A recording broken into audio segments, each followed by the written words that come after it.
नमस्कार दोस्तों, आपका स्वागत है अपनी YouTube चैनल PFP में। आज हम एशियन पेंट्स के बारे में चर्चा करने वाले हैं। पिछले कुछ दिनों में क्रूड ऑयल में हमें अच्छी खासी तेजी देखने को मिली है, जो कि क्लियरली एशियन पेंट्स के लिए अच्छी बात नहीं है। मार्जिन्स पर प्रेशर बनता हुआ नजर आ सकता है। तो क्या एशियन पेंट्स में इसके कारण भारी गिरावट हो सकती है, और ऐसे सिचुएशन में एज ए रिटेलर हमें क्या करना चाहिए, इसके बारे में आज हम चर्चा करने वाले हैं।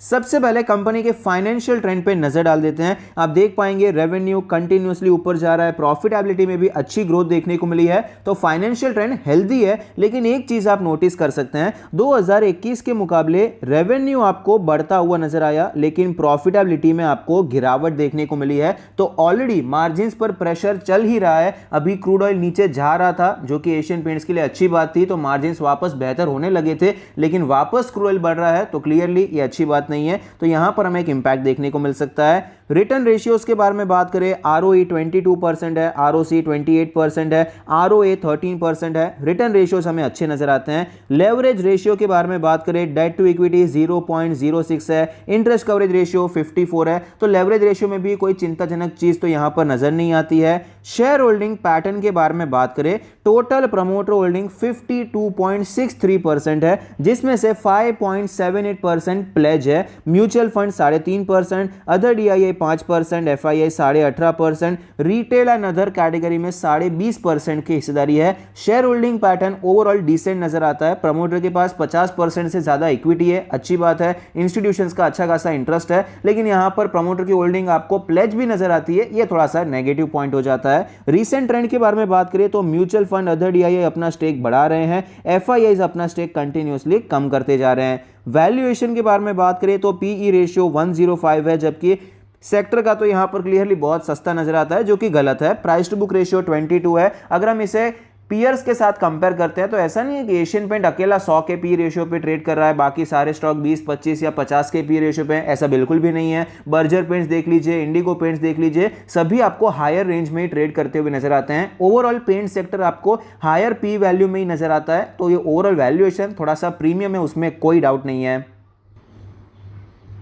स्टॉक के चार्ट पर हमें नजर आता है कि इस साल आपको एक अच्छा खासा मूवमेंट देखने को मिला है, लेकिन ओवरऑल स्टॉक कहीं पर भी नहीं गया है। शुरुआत यहां से की थी और फिलहाल भी स्टॉक इसी लेवल पे आपको ट्रेड करता हुआ नजर आता है, लेकिन बीच में आपको कई बड़े स्विंग्स देखने को मिले। स्टॉक पहले तो ऊपर गया, फिर अच्छी खासी गिरावट हुई, रिकवरी आई, बीच में यहां पर कॉन्सोलिडेट किया, फिर से भारी गिरावट हुई, फिर से एक बड़ी रैली देखने को मिली। अब हायर साइड पे हमें ये कॉन्सोलिडेट करता हुआ नजर आता है। तो ओवरऑल आप देख पाएंगे बड़े स्विंग्स आपको नजर आए हैं, लेकिन स्टॉक में कोई इन्वेस्टर को रिटर्न्स बनाकर नहीं दिए हैं। और फिलहाल अगर हम स्टॉक के मूवमेंट के बारे में बात करें तो 20 डेज के मूविंग एवरेज के नीचे, बाकी सारे मूविंग एवरेज के ऊपर ट्रेड करता हुआ नजर आता है। डेली RSI 47 का लेवल है, मोमेंटम बिल्कुल भी नहीं है। अगर हम यहां पर डेली चार्ट पे इंपॉर्टेंट सपोर्ट और रेजिस्टेंस के बारे में बात करें, जो सपोर्ट हमें नजर आता है वो अप्रोक्सीमेटली 3250 का लेवल है। रेजिस्टेंस हमारा हो जाएगा 3550 के करीब। वीकली चार्ट पे चलते हैं, वीकली चार्ट पे रेजिस्टेंस सेम नजर आता है, सपोर्ट भी सेम है। मंथली चार्ट पे चलते हैं, मंथली चार्ट पर भी आपको सेम सिचुएशन नजर आती है। रीजन क्या है? अभी रेजिस्टेंस तो काफी ज्यादा क्लियर है, क्योंकि ये ऑल टाइम हाई का लेवल है।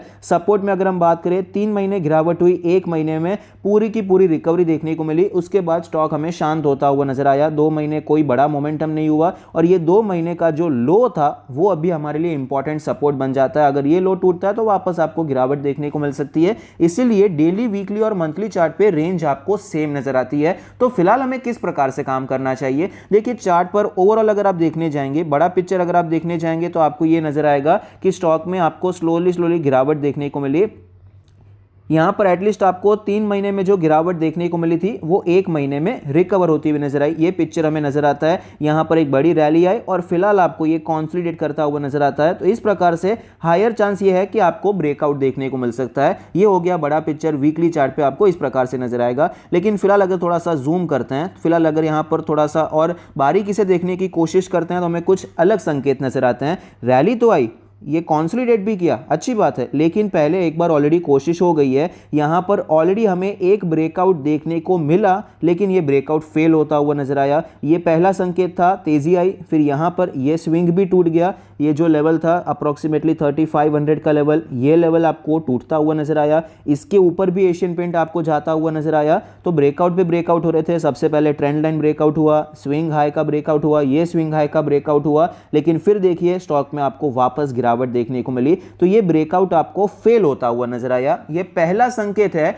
कि स्टॉक में अभी बारीकी से देखने जाएंगे तो थोड़ी सी वीकनेस देखने को मिल रही है। दूसरा संकेत क्या है, जब भी पहले स्टॉक आपको 3300 3250 इस रेंज में आता हुआ नजर आया, तुरंत आपको बाउंस बैक देखने को मिला था। यहां पर देखिए एक शार्प पुल बैक हुआ, यहां पर भी एक ही दिन में एक अच्छा खासा रिकवरी देखने को मिली, लेकिन अभी देखिए गिरावट हुई। 3-4 दिन से आपको इसी लेवल पे स्टॉक ट्रेड करता हुआ नजर आता है। ऊपर के लेवल से इनफैक्ट यहां पर थोड़ा बहुत सेलिंग प्रेशर आ जाता है। एक्चुअली कोई खास मोमेंटम ही पिछले 3-4 दिनों से हमें देखने को नहीं मिला है, तो अब ये नीचे के लेवल पे रेस्ट कर रहा है, जो कि अच्छी बात नहीं है। मतलब ये सपोर्ट अभी वीक हो चुका है क्योंकि ऑलरेडी दूसरी बार यहां पर टेस्ट कर रहा है। तो इस हिसाब से देखने जाएंगे तो नीचे के साइड पे ये रेंज टूटने के चांसेस बढ़ जाते हैं। मार्केट का सेंटीमेंट भी थोड़ा बहुत वीक है और सबसे इंपॉर्टेंट क्रूड ऑयल के प्राइस बढ़ रहे हैं, वो एशियन पेंट्स के लिए बिल्कुल भी अच्छा नहीं रहेगा। तो अभी शॉर्ट टर्म के लिए अगर हम काम करना चाहते हैं तो फिलहाल के लिए खरीदारी करना हमें अवॉइड करना चाहिए। अभी जब तक के लिए स्टॉक ये 35-50 का लेवल तोड़ नहीं देता है तब तक के लिए हम खरीदारी नहीं करेंगे, चाहे वो स्विंग ट्रेड के लिए हो या फिर पोजिशनल ट्रेड के लिए हो। अगर हम बात करें लॉन्ग टर्म के बारे में तो फिलहाल करंट मार्केट प्राइस पे क्या खरीदारी करना चाहिए, मैं पर्सनली प्रेफर नहीं करूंगा। देखिए अगर यहां पर बात होती, यहां पर होती, एक बार हम खरीद भी लेते, लेकिन अभी फिलहाल कैसा है, ये तीसरी बार सपोर्ट ले रहा है और संकेत ऐसे हैं कि स्टॉक में वीकनेस आ सकती है। तो पॉसिबिलिटी है कि स्टॉक आपको 3250 की जगह पर 3000 या उससे भी नीचे के प्राइस पे मिल सकता है। मतलब और भी बेहतर प्राइस पे और भी बेहतर वैल्यूएशन पे स्टॉक मिल सकता है। तो इसीलिए मैं पर्सनली यहां पर वेट करना चाहूंगा। यहां पर 3000 का लेवल एक अच्छा लेवल हो सकता है। ये जो रेंज है ये आपको रिपीट होती हुई नजर आ सकती है। ये रेंज नीचे आएगी तो आपको अराउंड 3000 का टारगेट मिल सकता है गिरावट में। तो 3000 का लेवल आता है तो मैं यहां पर लॉन्ग टर्म के लिए खरीदारी करना प्रेफर करूंगा। फिलहाल के लिए लॉन्ग जाना मैं इतना प्रेफर नहीं करूंगा। शॉर्ट साइड पे आपको यहां पर एक अच्छा ट्रेड मिल सकता है। अगर ये लेवल 3250 का लेवल टूटता है तो अब यहां पर स्टॉप लॉस लेकर बेचना चाहें तो बेचने के बारे में भी सोच सकते हैं। इस प्रकार से आपका प्लान हो सकता है। पोजिशनल ट्रेड के लिए फिलहाल तो यहां पर 3000 आता है तो देखते हैं। अभी के लिए वेट एंड वॉच ही करना है। अभी फिलहाल गिरावट के संकेत थोड़े से ज्यादा नजर आते हैं। आई होप आपको ये वीडियो पसंद आता है, कुछ सीखने को मिलता है। Thank you, stay happy, happy investing.